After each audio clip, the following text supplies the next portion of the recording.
देवी और सज्जनों, आज बहुप्रतीक्षित द्वारका एक्सप्रेसवे के हरियाणा खंड समेत देश के 16 राज्यों की 114 परियोजनाओं का लोकार्पण व शिलान्यास होने जा रहा है।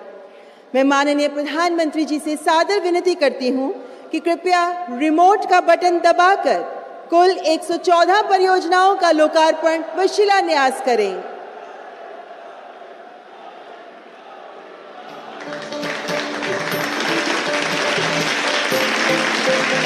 आपका बहुत बहुत आभार माननीय प्रधानमंत्री जी। अपने वचनों कार्यों से लिख दिया नया इतिहास, जनगण की आशाओं में फिर जगा नया विश्वास। मन वचन कर्म से सदैव भारतवासियों की सेवा में तत्पर रहने वाले, व्यक्ति निर्माण से लेकर राष्ट्र निर्माण के लिए समर्पित, संपूर्ण देश को अपना परिवार मानने वाले, भारत को विकास और प्रगति का पर्याय बनाने वाले देश के सर्वप्रिय नेता माननीय प्रधानमंत्री जी से विनम्र आग्रह करती हूं कि आज के सुअवसर पर अपने सुवचनों द्वारा हमारा मार्गदर्शन करें। जोरदार तालियों से स्वागत माननीय प्रधानमंत्री जी का।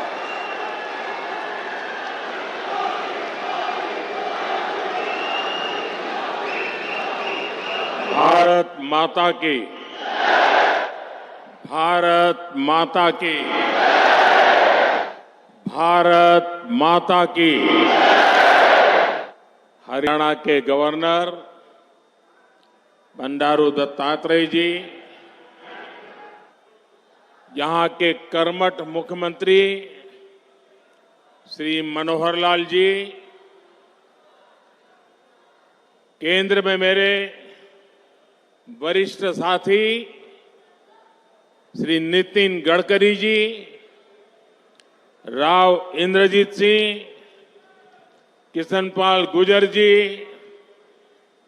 हरियाणा के उप मुख्यमंत्री दुष्यंत जी, बीजेपी के प्रदेश के अध्यक्ष और पार्लियामेंट में मेरे साथी नायब श्री सैनी जी, अन्य सभी महानुभाव और विशाल संख्या में पधारे हुए मेरे प्यारे भाइयों और बहनों, मैं अभी मेरे सामने स्क्रीन पे देख रहा था, आधुनिक टेक्नोलॉजी कनेक्टिविटी के द्वारा देश के कोने कोने में लाखों लोग हमारे इस कार्यक्रम से जुड़े हैं। एक जमाना था, दिल्ली से विज्ञान भवन से कार्यक्रम होता था, देश जुड़ता था। वक्त बदल चुका है, गुरुग्राम में कार्यक्रम होता है, देश जुड़ जाता है। ये सामर्थ्य हरियाणा दिखा रहा है। देश ने आज आधुनिक कनेक्टिविटी की तरफ एक और बड़ा अहम कदम उठाया है। मुझे खुशी है कि आज मुझे द्वारका एक्सप्रेसवे को देश को समर्पित करने का अवसर मिला है। इस एक्सप्रेसवे पर 9,000 करोड़ रुपए से ज्यादा खर्च किए गए हैं। आज से दिल्ली हरियाणा के बीच यातायात का अनुभव हमेशा के लिए बदल जाएगा। ये आधुनिक एक्सप्रेसवे केवल गाड़ियों में ही नहीं, बल्कि दिल्ली एनसीआर के लोगों की जिंदगी में भी गियर शिफ्ट करने का काम करेगा। मैं दिल्ली, एनसीआर और हरियाणा की जनता को इस आधुनिक एक्सप्रेसवे के लिए अनेक अनेक शुभकामनाएं देता हूं।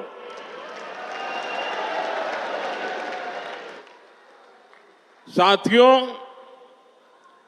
पहले की सरकारें छोटी सी कोई योजना बनाकर छोटा सा कार्यक्रम करके उसकी डुगडुगी 5 साल तक पीटते रहते थे।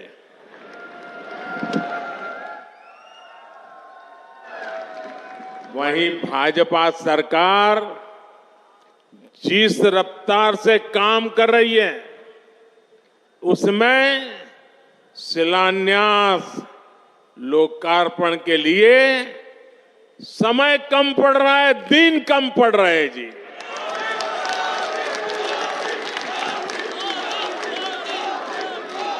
साल 2024 में ही यहां के लोग तो ज्यादा समझदार है। आप सुनिए, 2024 में ही, यानी अभी 2024 का 3 महीना भी पूरा नहीं हुआ है, इतने कम समय में अब तक 10 लाख करोड़ रुपए की परियोजनाओं का या तो शिलान्यास किया है या तो लोकार्पण हो चुका है।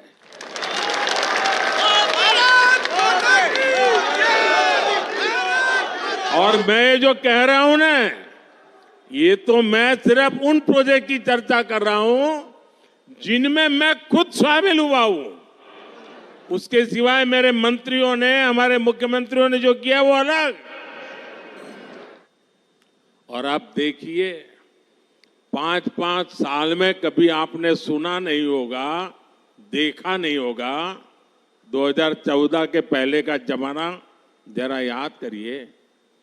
आज भी यहां एक दिन में देश भर के लिए 1 लाख करोड़ रुपए से ज्यादा की 100 से अधिक परियोजनाओं का या तो लोकार्पण हुआ है या शिलान्यास हुआ है। इनमें दक्षिण में कर्नाटका, केरला, आंध्र प्रदेश के विकास कार्य है, उत्तर में हरियाणा और यूपी के विकास कार्य हैं, पूर्व में बिहार और बंगाल के प्रोजेक्ट्स हैं, और पश्चिम में महाराष्ट्र, पंजाब और राजस्थान के लिए हजारों करोड़ रुपयों के विकास परियोजनाएं हैं। आज जो लोकार्पण हुआ है उसमें राजस्थान में अमृतसर, भटिंडा, जामनगर कॉरिडोर की लंबाई 540 किलोमीटर तक बढ़ाई जाएगी। बेंगलुरु रिंग रोड के विकास के वहां ट्रैफिक की मुश्किलें काफी मात्रा में कम होगी। मैं पूरब से पश्चिम, उत्तर से दक्षिण सभी राज्यों के करोड़ों करोड़ों नागरिकों को इतनी सारी विकास की योजनाओं के लिए अनेक अनेक बधाई देता हूं। साथियों, समस्या और संभावना में केवल सोच का फर्क होता है, और समस्याओं को संभावनाओं में बदल देना ये मोदी की गारंटी है।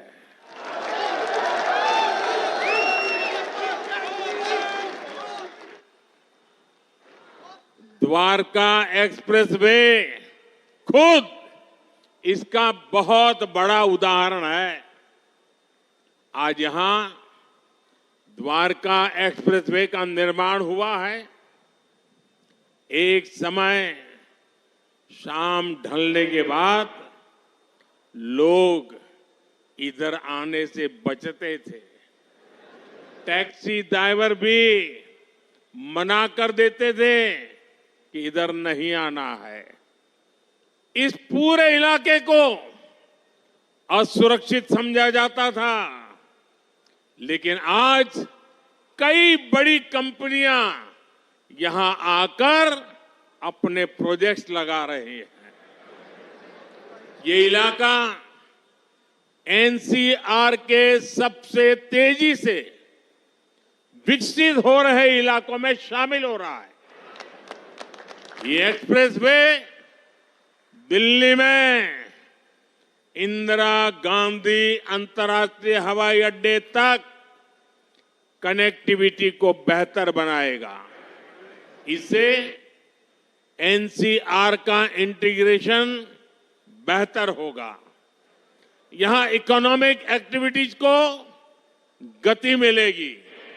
और साथियों, द्वारका एक्सप्रेसवे जब दिल्ली मुंबई एक्सप्रेसवे से जुड़ेगा तो एक नए अध्याय की शुरुआत होगी। पूरे पश्चिमी भारत में ये कॉरिडोर इंडस्ट्री और एक्सपोर्ट को एक नई एनर्जी देने का काम करेगा। इस एक्सप्रेसवे के निर्माण में हरियाणा सरकार और विशेषकर मुख्यमंत्री मनोहर लाल जी को उनकी जो तत्परता रही है, मैं आज इसकी भी सराहना करूंगा।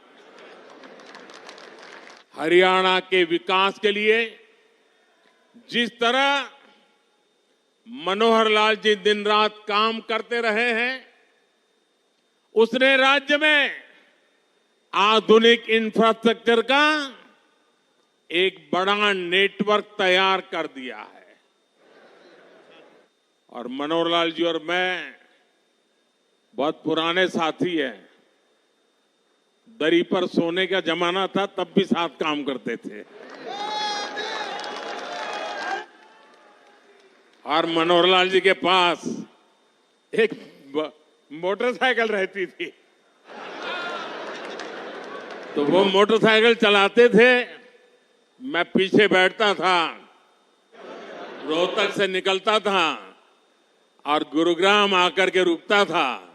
ये हमारा लगातार हरियाणा का भ्रमण मोटरसाइकिल पे हुआ करता था। और मुझे याद है उस समय गुरुग्राम में मोटरसाइकिल पर आते थे, रास्ते छोटे थे, इतनी दिक्कत होती थी। आज मुझे खुशी हो रही है कि हम भी साथ हैं और आपका भविष्य भी साथ है।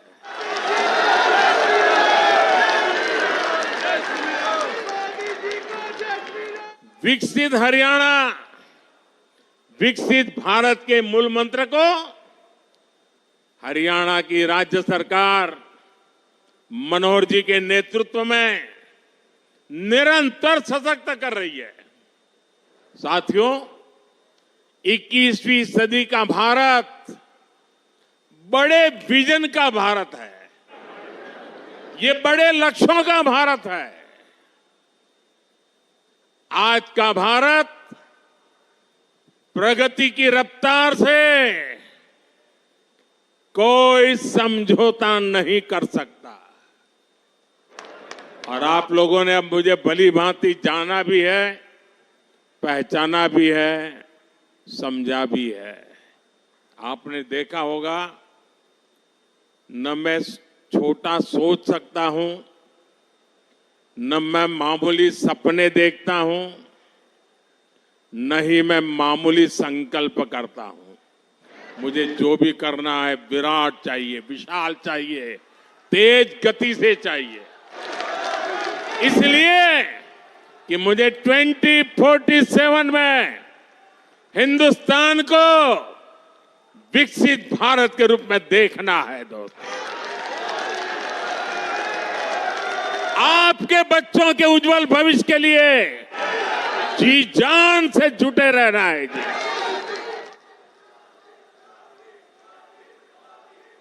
साथियों, इसी रफ्तार को बढ़ाने के लिए हमने दिल्ली एनसीआर में होलिस्टिक विजन के साथ इंफ्रास्ट्रक्चर डेवलपमेंट का काम शुरू किया। हमने बड़े प्रोजेक्ट्स को तय समय सीमा में पूरा करने का टारगेट रखा। ये द्वारका एक्सप्रेसवे हो, पेरिफेरल एक्सप्रेसवे का निर्माण हो, ईस्टर्न पेरिफेरल एक्सप्रेसवे हो, दिल्ली मेरठ एक्सप्रेसवे हो, ऐसे अनेक बड़े प्रोजेक्ट्स हमारी सरकार ने पूरे किए हैं। और कोविड के 2 साल के संकट के बीच देश को इतनी तेजी से हम आगे बढ़ा पाए हैं। दिल्ली एनसीआर में पिछले 10 वर्षों में 230 किलोमीटर से ज्यादा नई मेट्रो लाइनें शुरू हुई है। जेवर में इंटरनेशनल एयरपोर्ट के निर्माण का काम तेज गति से आगे बढ़ रहा है। डीएनडी सोहनास पर जैसी परियोजनाएं भी निर्माण के अंतिम चरण में है। इन परियोजनाओं से यातायात तो आसान होगा ही, साथ ही दिल्ली एनसीआर की प्रदूषण की समस्या में भी कमी आएगी। साथियों, विकसित होते भारत में आधुनिक इंफ्रास्ट्रक्चर का निर्माण और देश में कम होती गरीबी दोनों आपस में जुड़े हुए हैं।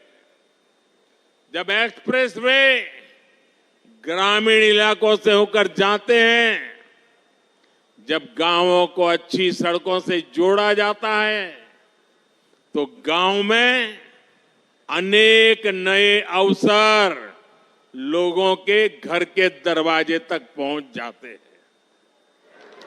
पहले गांव के लोग कोई भी नया अवसर खोजने शहर तक चले जाते थे, लेकिन अब सस्ते डेटा और कनेक्टिविटी के डिजिटल इंफ्रास्ट्रक्चर के कारण गांवों में ही नई संभावनाओं का जन्म हो रहा है। जब अस्पताल, शौचालय, नल से जल और घरों का रिकॉर्ड गति से निर्माण होता है, तो सबसे गरीब को भी देश के विकास का लाभ मिलता है। जब कॉलेज, यूनिवर्सिटी और इंडस्ट्री जैसे इंफ्रास्ट्रक्चर बढ़ते हैं, तो इससे नौजवानों को प्रगति की संभावना अनगिनत अवसर लेकर के आती है।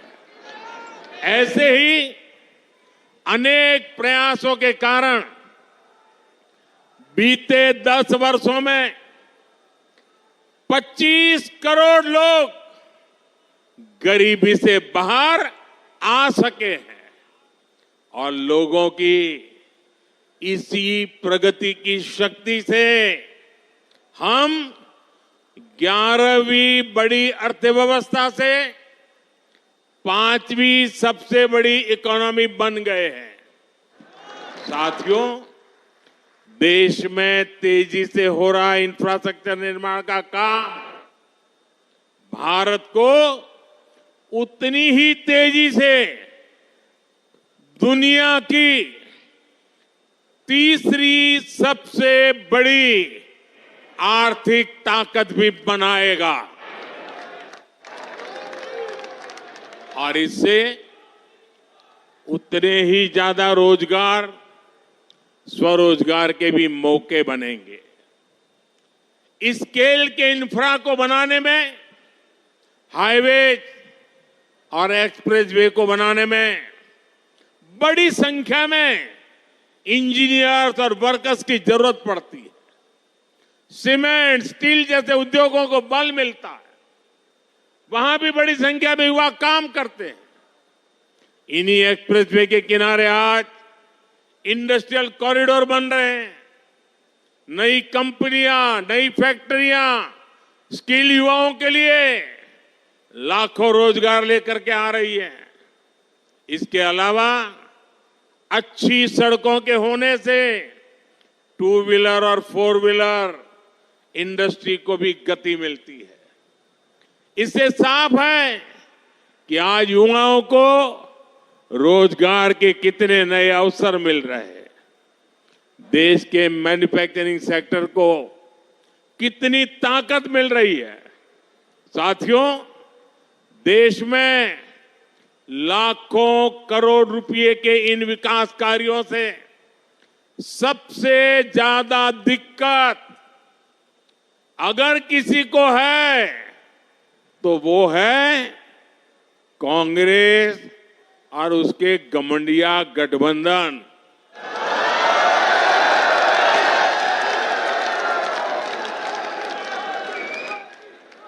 उनकी नींद हराम हो गई है।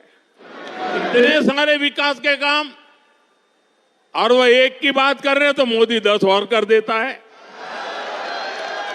उनको समझ ही नहीं आ रहा है क्या इतनी तेजी से काम भी हो सकते हैं क्या। और इसलिए अब विकास के मुद्दों पर चर्चा करने की उनकी ताकत बची नहीं है। और इसलिए वो लोग कह रहे हैं कि मोदी चुनाव की वजह से लाखों करोड़ रुपयों के काम कर रहा है। 10 वर्षों में देश इतना बदल गया, लेकिन कांग्रेस और उसके दोस्तों का चश्मा नहीं बदला है। इनके चश्मे का नंबर अभी भी वही है, ऑल नेगेटिव, ऑल नेगेटिव।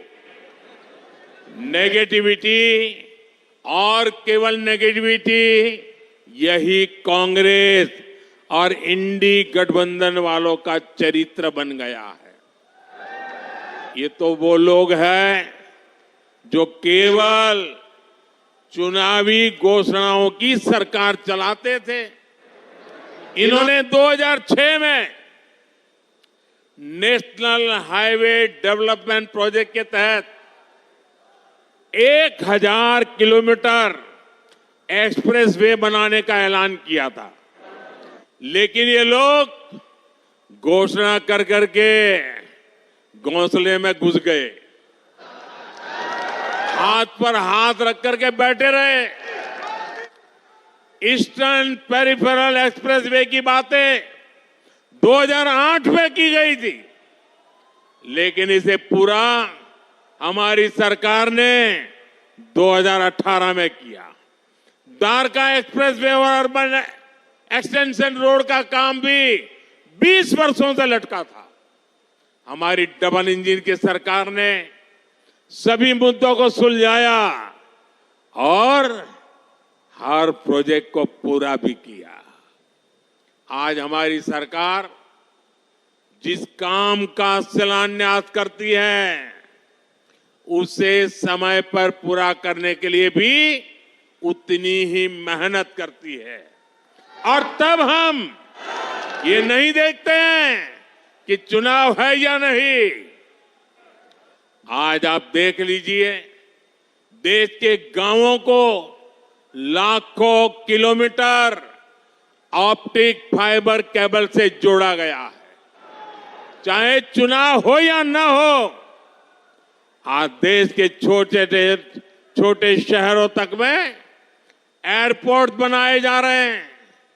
चाहे चुनाव हो या ना हो, आज देश के गांव-गांव तक सड़कों का निर्माण किया गया है। चाहे चुनाव हो या ना हो, हम टैक्स पेयर के एक एक पैसे की कीमत जानते हैं और यही कारण है कि हमने योजनाओं को तय बजट और तय समय में पूरा किया है।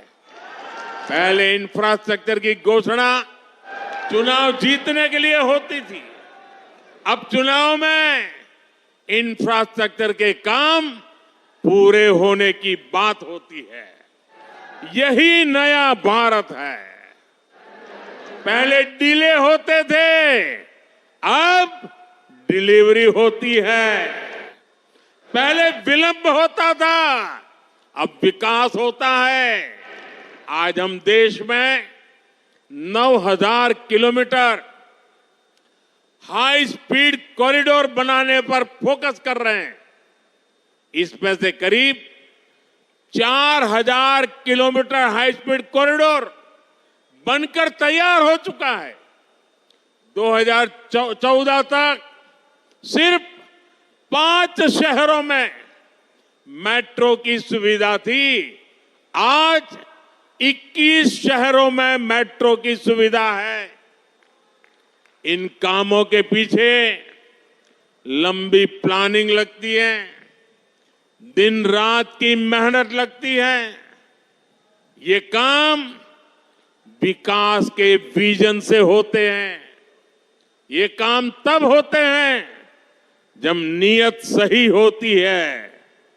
अगले 5 वर्षों में विकास की ये गति और कई गुना तेज होगी। कांग्रेस ने 7 दशक तक जो गड्ढे खोदे थे वो अब तेजी से भरे जा रहे हैं। अगले 5 वर्ष अपनी इस नींव पर बुलंद इमारत बनाने का काम होने वाला है और ये मोदी की गारंटी है। साथियों, आप सभी को इस विकास के लिए मैं बहुत बहुत बधाई देता हूं। आप मेरा सपना है 2047 तक हमारा देश विकसित होकर रहना चाहिए। आप सहमत हैं? देश विकसित होना चाहिए। होना चाहिए कि नहीं होना चाहिए? क्या हमारा हरियाणा विकसित होना चाहिए? ये हमारा गुरुग्राम विकसित होना चाहिए? ये हमारा मानेसर विकसित होना चाहिए? हिंदुस्तान का कोना कोना विकसित होना चाहिए? हिंदुस्तान का गांव गांव विकसित होना चाहिए? तो विकास के उस उत्सव के लिए आइए मेरे साथ अपने मोबाइल फोन बाहर निकालिए, अपने मोबाइल फोन की फ्लैश लाइट चालू कीजिए और ये विकास के उत्सव को इनवाइट कीजिए। आप चारों तरफ मंच पर भी मोबाइल फोन वाले जरा चारों तरफ जिन जिन के पास मोबाइल है हर एक के मोबाइल फोन का फ्लैश लाइट चले। इस विकास का उत्सव है, ये विकास का संकल्प है। ये आपकी भावी पीढ़ी के उज्जवल भविष्य के लिए मेहनत करने का संकल्प है, जी जान से जुटने का संकल्प है। मेरे साथ बोलिए भारत माता की, भारत माता की, भारत माता की। बहुत बहुत धन्यवाद।